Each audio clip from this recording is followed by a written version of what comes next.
Yo, what's up mga ka-Chusmax? Ngayon mga ka-Chusmax, ready na kayo? Let's do this, let's go!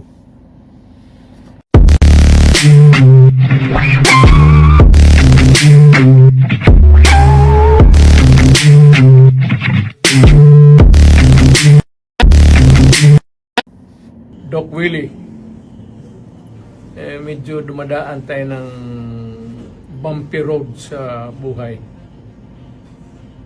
But alam ko kaya mo. And nagdadasal kami, and most of all, our fervent wish is get well soon. Mabuhay ka.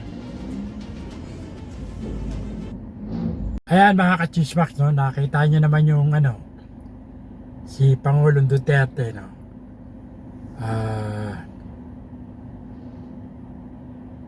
Nagsasalita regarding kay Doc Willie Ong, no? Na nananalangin din, no? Na tumatawag ng pansin at panalangin kay Doc Willie Ong.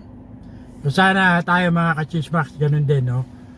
Patuloy na lumakas na, no? Actually, ako nanonood ako ng mga vlog ni Doc Willie Ong. Kasi nga marami ako napupulot sa kanya sa mga when it comes to health, no? At dami ko napupulot na tutunan talaga. Kaya panalangin naman natin siya na dahil nga dumadaan siya sa karamdaman na medyo mabigat, hindi madali. So panalangin siya. Ngayon nasa Singapore ata si Doc Willie Ong, no? Nagpapagaling. So nagki-chemotherapy ata doon. Anyway, later on itatakal natin yan. So yun lang ang inihingi ko mga ka-Chismax, no? Ipanalangin, sama nyo sa panalangin si Doc Willie Ong. So yun lang.